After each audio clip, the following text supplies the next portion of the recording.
Мен Мырзахан Іңкәр 28-ші мектеп гимназияның 1-ші А сынып оқушысымын. Мен мынау ертегіні оқыдым. Әзірге мен 3 ертегі оқып шықтым. Соның біреуінің мазмұнын айтып берейін.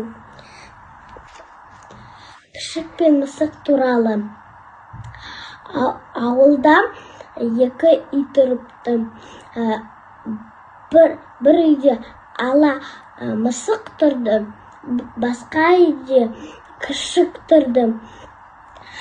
Күшік мысықтың ауласына кіріп кетті. Мысық көріп қалып, ағаштың төбесіне мініп кетті. Күшік оған үрді.